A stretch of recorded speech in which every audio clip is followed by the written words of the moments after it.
عليه وسلم اللهم صل محمد يا ربي صل عليه وسلم اللهم صل على محمد يا ربي صل عليه صلى الله ربنا على النور المبين أحمد المصطفى سيد المرسلين وعلى آله وصحبه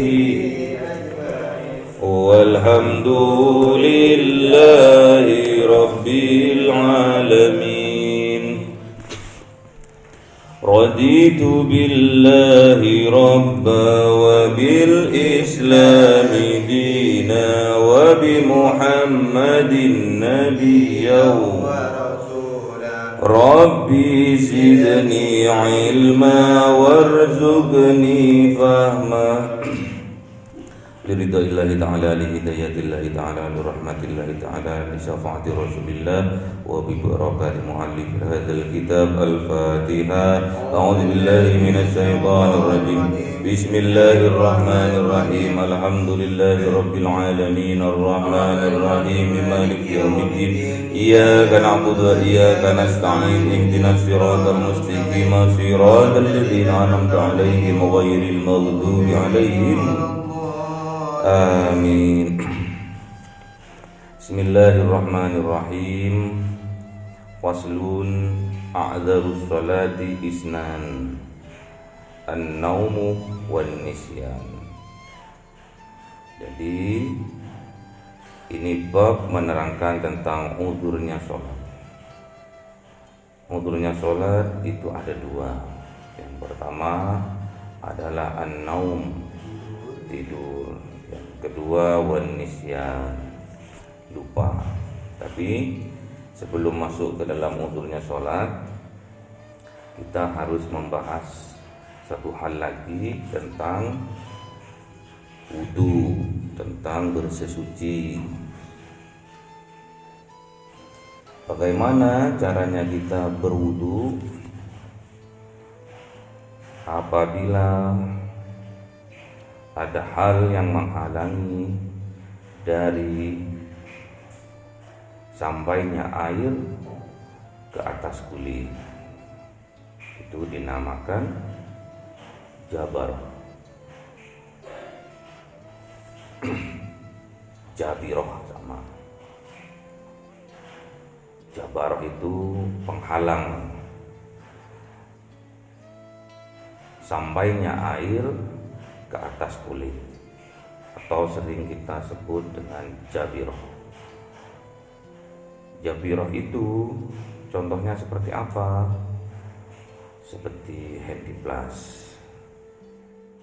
seperti perban, seperti kalau orang patah itu dikasih gip, itu namanya jabiroh. Jabiroh itu dibagi tiga. Yang pertama, jabiroh atas anggota tayamum. Yang kedua, jabiroh atas anggota wudu selain dari anggota tayamum. Yang ketiga adalah jabiroh tentang atas anggota selain anggota wudu. Misalkan pernah melihat ada orang patah kakinya terus digigit, ya, itu termasuk anggota apa itu? Jabirohnya terletak pada anggota wudu. Ada juga orang patah tangannya, terus itu digigit, itu Jabirah atas anggota tayamum. Ada juga orang jatuh patah punggungnya, terus punggungnya digigit, itu termasuk anggota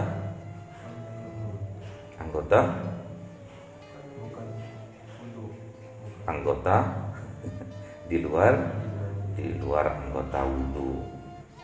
Yang pertama, jabirah atas anggota tayamum.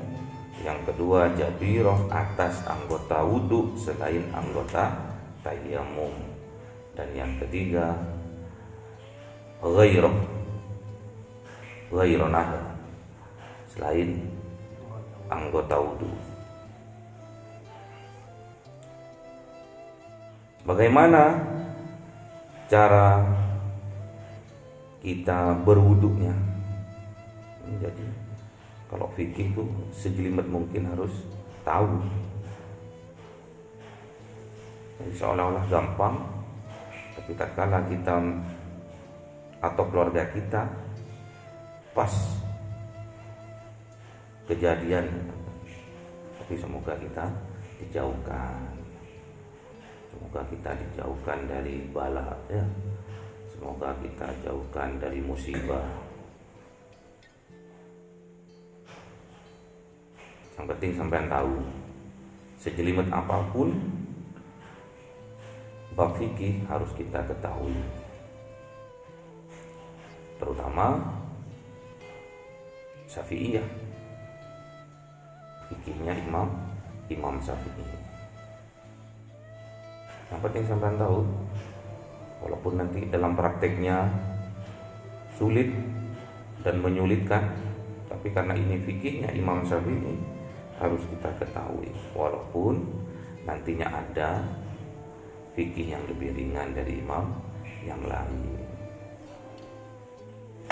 tapi sampean harus tahu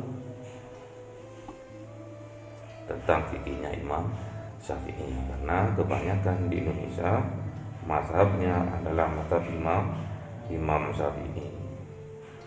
Karena Imam Syafi'i itu sangat berhati-hati, penuh kehati-hatian dalam merumuskan suatu hukum, suatu bab tentang hukum, apalagi tentang wudu. Karena kalau kita batal wudunya, sholatnya juga gak sah.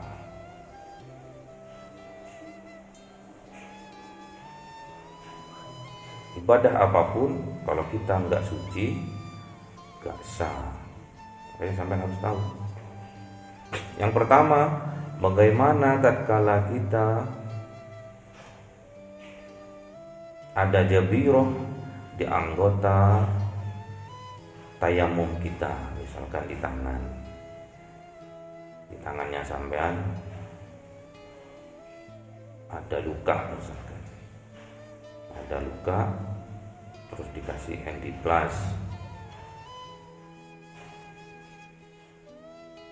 atau dikasih perban, atau kalau patah dikasih gip, atau jempolnya sampean patah, jempolnya tok yang dikasih gip misalkan. Bagaimana cara berwudunya? Bagaimana supaya kita suci sempurna? Tatkala jabirahnya berada atau terletak pada anggota tayamum kita, misalkan di tangan. Syaratnya wudu, furudul wudu'i sittatu. Jadi fardunya wudu itu ada 6. Yang pertama, masa dibalik-balik ya, nggak selesai. Yang pertama, niat. Yang kedua, membasuh muka. Nah, ini yang pertama sudah muka. Yang kedua, membasuh tangan. Yang ketiga, mengusap kepala. Yang kelima, kaki. Yang keenam, tartib. Jangan salah. Mudah, tapi kalau salah fatal. Enggak diterima nanti sholat kita ya. Yang keenam adalah tartib. Apa makna dari tartib? Tidak boleh mengerjakan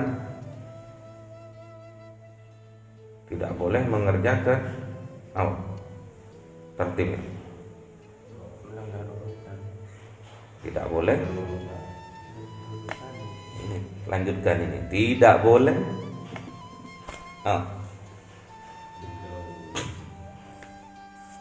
Mendahului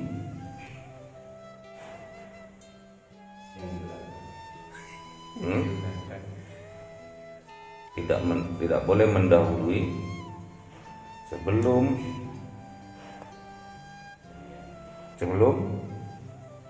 gimana? Untuk gimana? Enggak ngerti tertib. Tidak boleh. Iya, Mas.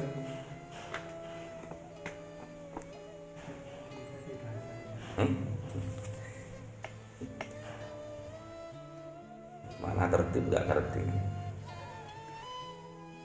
Yang penting tertib Pak, bergiliran. Iya paham. Tapi makna tertib tidak boleh kita melakukan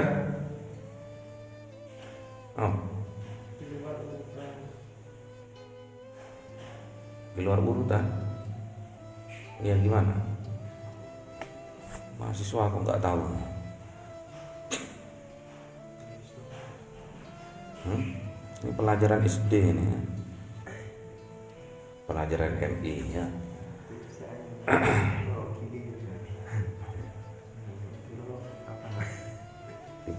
Tidak boleh mengerjakan fardu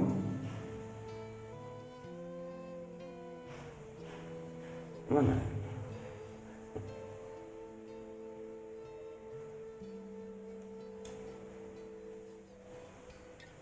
Tertib aja nggak paham atau sulit untuk diungkapkan. Ada kayak cinta aja ya. Gimana? Misalkan tangan, kita tidak boleh membasuh kedua tangan sebelum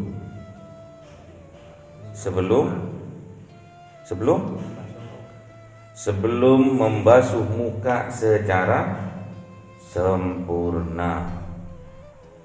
Jadi kalau sampean membasuh mukanya masih ada yang kelewatan sedikit, tidak boleh sampean mengerjakan fardu atau rukun untuk selanjutnya.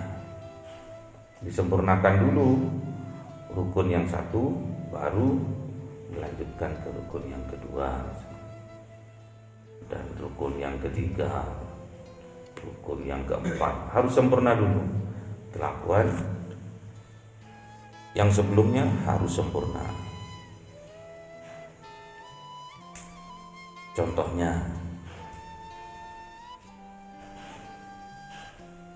ada perban tadi di tangan, kita ganti. Sampai takut nggak paham. Ada perban di keningnya sampean. Sampean kebetul, terus dijahit, terus dikasih perban keningnya sampean. Terus sampean ambil wudhu,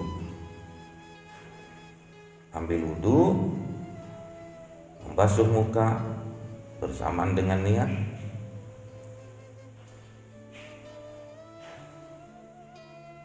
Setelah membasuh muka, apakah langsung sempurna mukanya itu? Membasuh mukanya apa langsung sempurna kalau ada perban di keningnya? Tidak. Harus pahamnya ini ya. Yang penting sejelimet apapun harus paham, walaupun nantinya ada hal cara berwudu yang lebih ringan. Tapi Yang jelimet harus hafal dan harus paham. Kalau kita membasuh muka dan sampean paham membasuh mukanya tidak sempurna, apakah boleh melanjutkan membasuh tangan?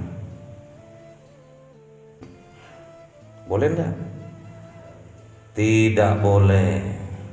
Sebelum rukun yang satu selesai, tidak boleh didahului dengan rukun sesudahnya ya.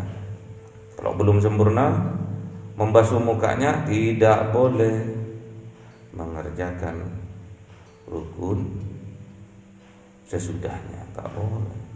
Sampai mukanya belum sempurna, karena ada apa di situ? Ada jabirah, ada penghalang, yaitu berupa perban.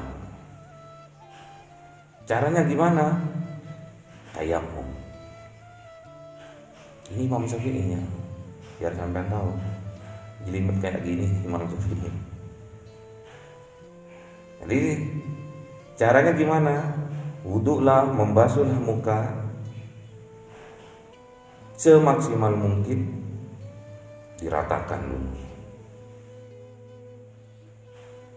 Sampean tahu ada penghalang di situ yang menghalangi air sampainya terhadap kulit. Itu yang dimaksud dengan jabirah.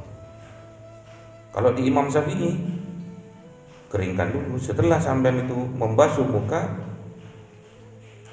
keringkan dulu wajahnya. Habis itu bertayamum. Tayamumnya gimana? Sama seperti tayamum pada umumnya. Cari debu yang suci.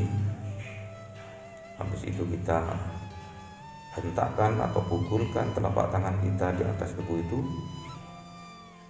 Kita bertayamum. Jadi untuk menyempurnakan bagian kecil yang menjadikan jabirah, menjadikan penghalang terhadap wudhu kita, itu harus dengan bertayamum. Bertayamum secara sempurna. Tepukkan satu kali pukulan terhadap debu, diusapkan ke muka kita. Pukulan yang kedua ke tangan kanan dan kiri kita, sudah selesai. Lanjut dengan membasuh kedua tangan kita, terus membasuh kepala kita, terus membasuh kaki kita. Sudah. Itu apabila ada jabirah di atas anggota tayamum kita. Kalau ada di tangan, di keningnya sampean dijahit ada perbannya, tangannya patah terus ada gipnya, teruskan berwudu seperti biasanya. Setelah sempurna, disempurnakan yang ada di kening kita itu tadi, disempurnakan dengan tayamum, terus berwudu membasuh kedua tangan secara sempurna. Ada gipnya Pak, dikeringkan lagi, terus bertayamum lagi secara sempurna. Jelimetnya mudah ya, tapi jelimet dalam praktek. Bapak nanti sampai yang patah alhamdulillah ya, semoga dijauhkan. Misalkan ada saudara atau tetangga yang mengalami hal itu, sampai tahu sudah cara mau wudunya, cara bersucinya udah tahu. Lanjut terus, karena sudah cuma ada di kening sama di tangan misalkan, atau cuma salah satunya, misal lanjut aja wudhu secara sempurna lainnya. Mengusap kepala, membasuh kaki, lanjut. Jadi kalau di wudhu itu ada 4 anggota tubuh kita. Kalau di tayamum ada 2 anggota tayamum kita ya.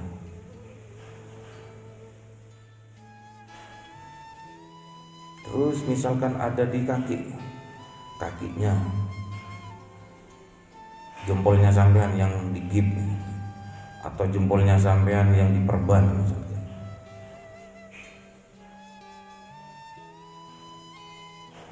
Bagaimana cara mengambil wudhunya? Sama. Muka secara sempurna, basuh muka secara sempurna, basuh kedua tangan secara sempurna, mengusap kepala secara sempurna, terus membasuh kaki secara sempurna. Tapi ada jabirohnya Pak. Nah, sama seperti yang pertama, tapi karena ini terletak di anggota wudhu kita, sama, harus dengan bertayamum secara sempurna. Yang ketiga, ada jabiroh di luar wudhu dan di luar anggota tayamum kita. Contohnya di mana? Di mana contohnya? Di pinggang, ditusuk orang terus diperban. Kalau berwudu nggak ada masalah ya, ambil wudu nggak ada masalah karena tidak termasuk anggota wudu, tidak termasuk anggota tayamum juga. Ambil wudu biasa saja seperti biasanya. Namun yang bermasalah tatkala kita apa? Ada jabirohnya di perut kita. Itu kalau berwudu nggak ada masalah, bertayamum nggak ada masalah. Namun tatkala bermasalah, tatkala apa? Tatkala junub. Mana sampai kok nggak cerdas ya? Harus cerdas ya. Yang bermasalah tatkala junub. Kalau junub baru bermasalah.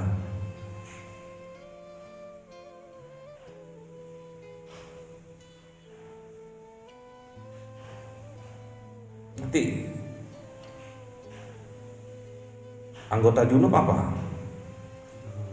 Seluruh badan, cuma satu, seluruh badan. Kalau junub kita siram air dari kaki boleh enggak?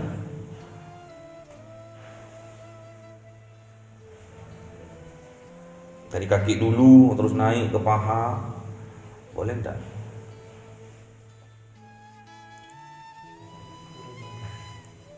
Boleh enggak? Boleh, jangan ragu-ragu. Sampai nyemplung ke dalam kolam, kakinya dulu. Kakinya dulu, apalagi kolamnya pendek ya.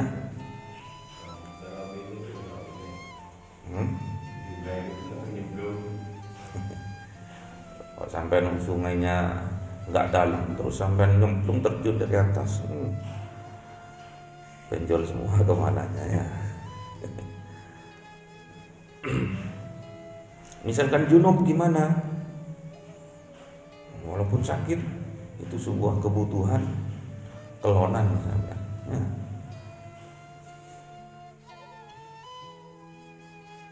Digigit punggungnya karena kebutuhan, pingin kelonan dia dan sembuhnya. Terus junub gimana caranya ini? Sama, mandi secara sempurna. Terus karena ada jabiroh di perut kita atau di punggung kita, kita harus sempurnakan dengan bertayamum. Limat ya, mudah Bapak. Iya, karena sampean sehat. Coba kalau sampean sakit. Alhamdulillah. Yang penting sampean tahu dulu bab fikih tentang ashabul jabiroh, sampean harus tahu.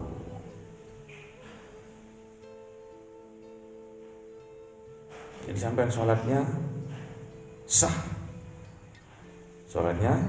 sah, namun ini ada namun, ada syaratnya lagi. Sahnya sholat ada yang harus diqadha. Sahnya sholat ada yang nggak harus diqadha. Yang harus diqadha seperti apa? Agak jelimet dikit ya, perlu konsentrasi dikit.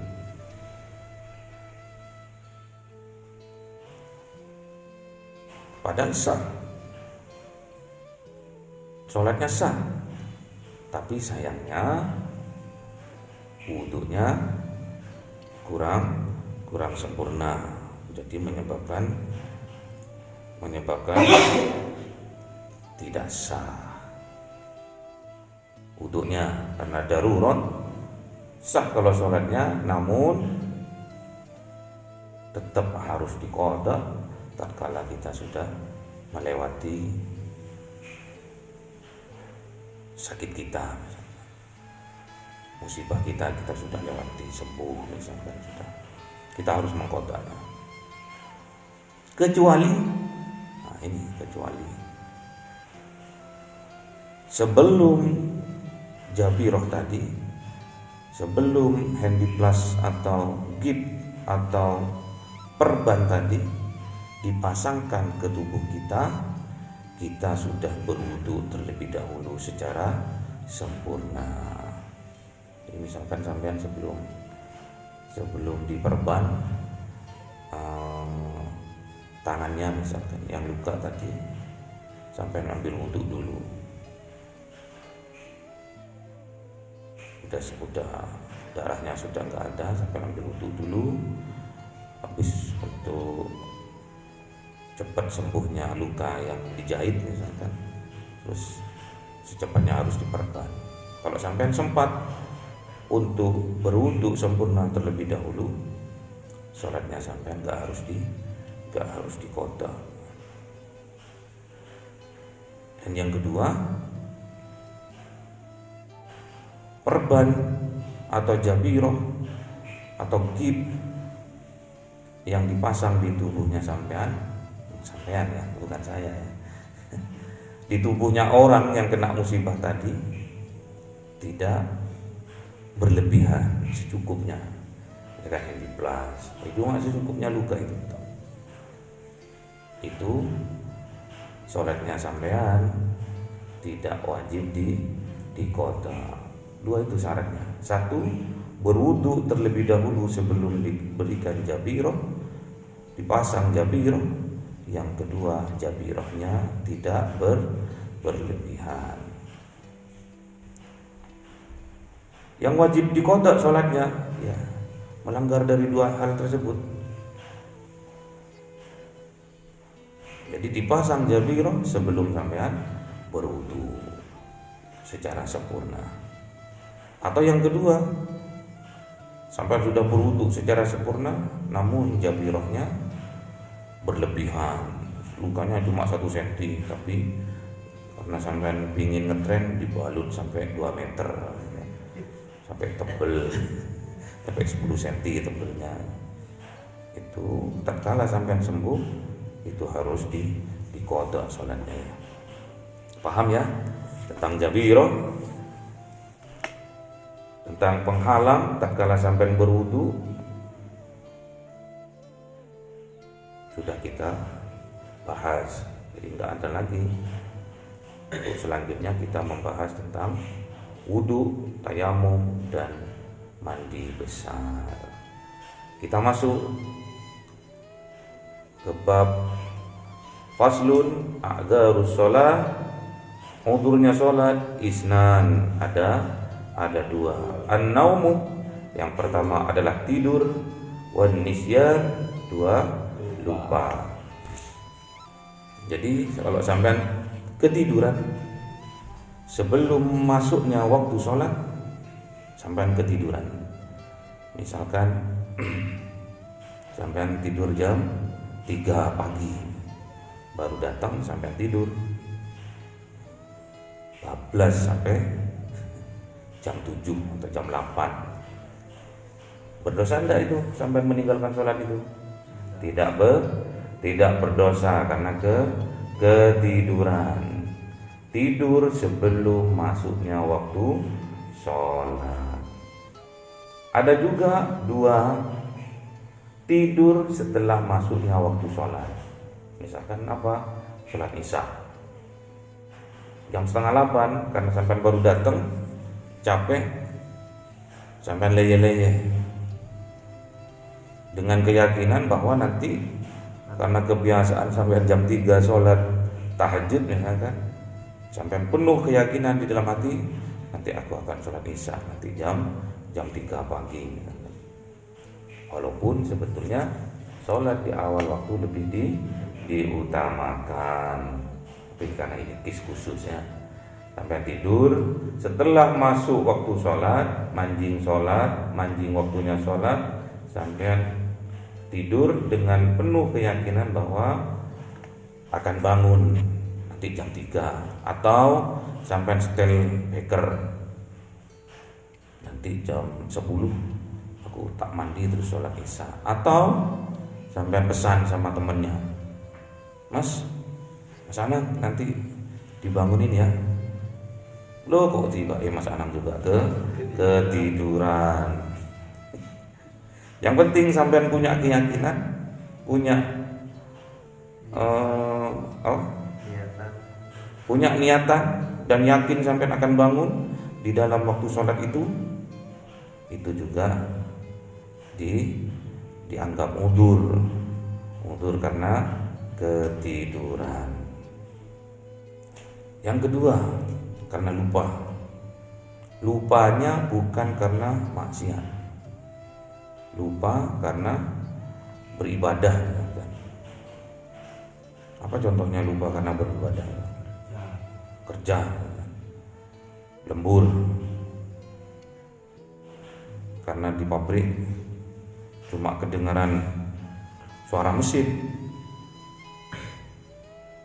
jadi lembur sampean mulai dari jam 5, kok dilala sudah jam 7, habis waktu maghribnya, kelupaan karena bekerja, karena ibadah, atau karena sampean zikir, karena sampean dikasih gurunya habis sholat asar sampean zikir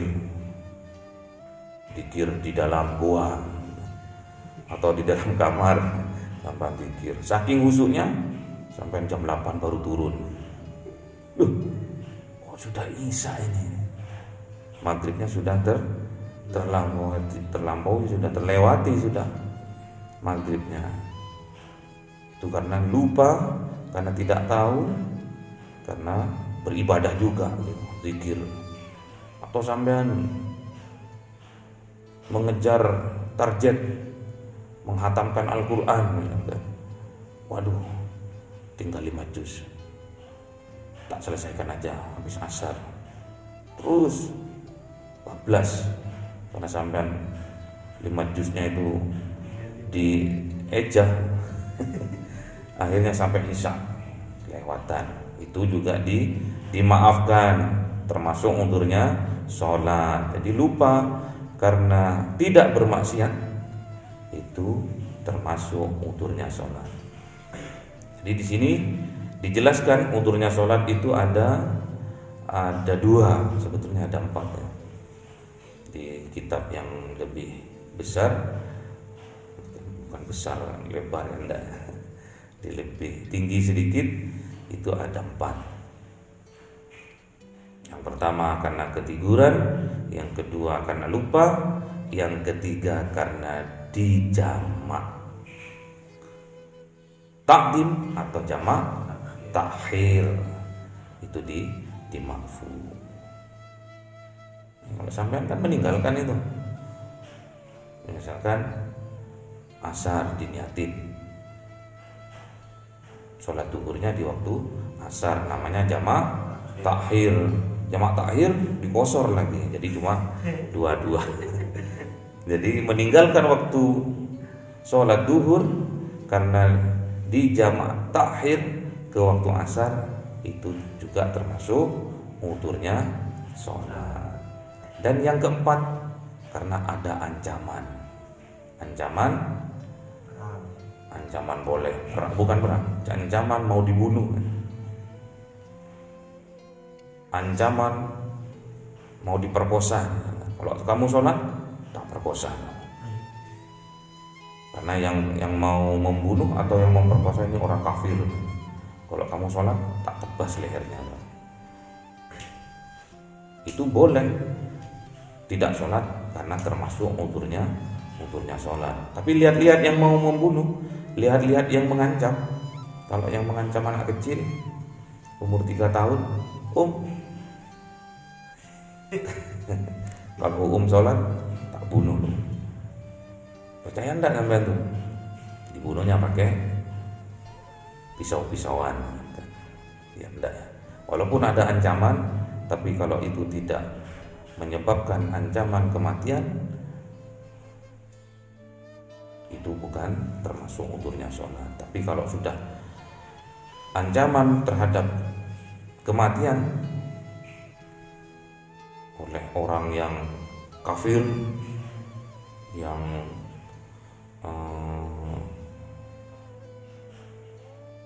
sangat berkuasa, misalkan waktu itu Fir'aun, misalkan jiwa-jiwa Fir'aun ada, misalkan waktu sekarang orang yang ada, kalau kamu sholat tak bunuh, kalau kamu sholat istrimu tak perkosa.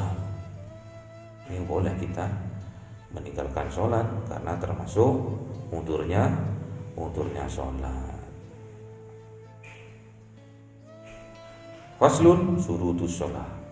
Kita lanjutkan pertemuan yang akan datang. Semoga dengan bertambahnya ilmu kita, bertambah pula keimanan kita, sehingga kita bisa meningkatkan iman kita terus sampai mencapai ketakwaan dari Allah Subhanahu wa ta'ala. Semoga dengan wasilah kita menimba ilmu, diangkatkanlah derajat kita di sisi Allah, dan juga bisa mengangkat derajat orang tua kita di sisi Allah. Al-Fatihah. A'udzubillahi minasyaitonirrajim. Bismillahirrahmanirrahim. Alhamdulillahirabbil alamin arrahmanir rahim maliki yaumiddin. Iyyaka na'budu wa iyyaka nasta'in. Ihdinas siratal mustaqim. Siratal ladzina an'amta 'alaihim ghairil maghdubi 'alaihim. Amin. Subhanakallahumma wa bihamdika asyhadu an la ilaha illa anta astaghfiruka wa atubu ilaik. Subhanakallahumma asyhadu an la ilaha illa anta astaghfiruka. Subhanakallahumma wa bihamdika asyhadu an la ilaha illa anta astaghfiruka. Assalamualaikum warahmatullahi wabarakatuh.